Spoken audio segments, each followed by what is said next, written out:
Assalamualaikum warahmatullahi wabarakatuh. Saya Nadila Rifki Gaisani, mahasiswi Universitas Muhammadiyah Surakarta, program studi pendidikan guru sekolah dasar dengan NIM A510200019. Saya akan mempresentasikan produk awal proyek warga negara yang merupakan salah satu tugas penting dalam perkuliahan Pancasila. Proyek ini menuntut mahasiswa untuk menghasilkan produk yang kreatif dan bersifat persuasif untuk pembaca dan pendengar. Dan untuk menuju ke produk yang merupakan tahap akhir proyek ini, saya melakukan langkah-langkah sebagai berikut. Langkah pertama, dengan progres 100%, yaitu mengamati masalah yang ada di lingkungan sekitar. Dilakukan sejak awal pembuatan laporan bertujuan guna mengumpulkan permasalahan sosial yang akan dibuat laporan.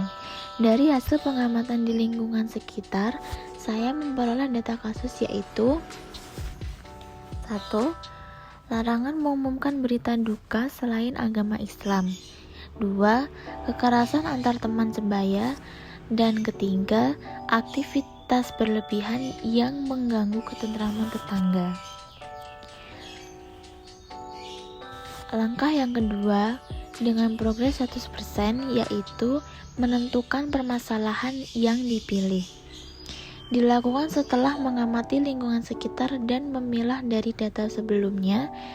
Dari data kasus yang saya peroleh sebelumnya, saya memilih untuk mengangkat kasus poin kedua, yaitu kekerasan antar teman sebaya.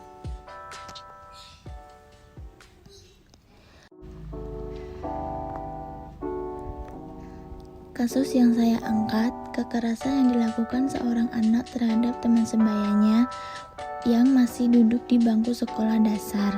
Penyimpangan tersebut dikarenakan kurangnya ajaran dan penggunaan waktu yang bermanfaat. Dalam pandemi seperti ini, dengan sekolah daring, seorang siswa sangat kecil keinginannya menggunakan waktu untuk belajar dan akan lebih menghabiskan waktu dengan bermain. Anak ini kurang pengawasan dari orang yang lebih tua dan lingkungan sekitarnya. Jadi besar kemungkinan permasalahan kekerasan anak tersebut efek samping dari sekolah daring, terlalu sering bermain sosial media, dan kurangnya perhatian dari lingkungan sekitar. Kekerasan yang dilakukan seorang anak terhadap temannya merupakan penyimpangan pada nilai Pancasila, yaitu sila kedua, kemanusiaan yang adil dan beradab. Karena kekerasan adalah tindak penindasan yang tidak seharusnya dilakukan pada sesama, apalagi terbilang usianya yang masih di bawah umur. Dan penyimpangan terhadap nilai Pancasila sila ketiga, Persatuan Indonesia. Persatuan dan kebersamaan tercipta bila adanya kekompakan, toleransi, kerjasama, dan saling menghargai. Bila ada salah satu pihak yang tidak menerapkan norma dan nilai tersebut, maka yang akan terjadi adalah perpecahan antar sesama. Dalam kasus ini akan terjadinya permusuhan satu teman dengan teman lainnya. Hukum kasus ini sesuai dengan undang-undang, yaitu Undang-Undang Nomor 35 Tahun 2014 dengan perubahan atas Undang-Undang Nomor 23 Tahun 2002 tentang Perlindungan Anak. Pasal 76C Undang-Undang Nomor 35 Tahun 2014, setiap orang dilarang menempatkan, membiarkan, melakukan, menyuruh, atau turut serta melakukan kekerasan terhadap anak.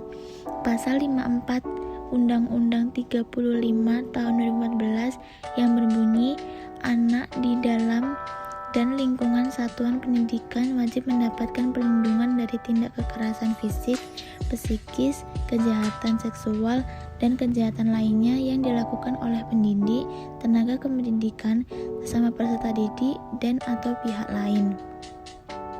Perlindungan sebagaimana dimaksud pada ayat 1 dilakukan oleh pendidik, tenaga kependidikan, aparat pemerintah, dan atau masyarakat. Sekian dari saya. Wassalamualaikum warahmatullahi wabarakatuh.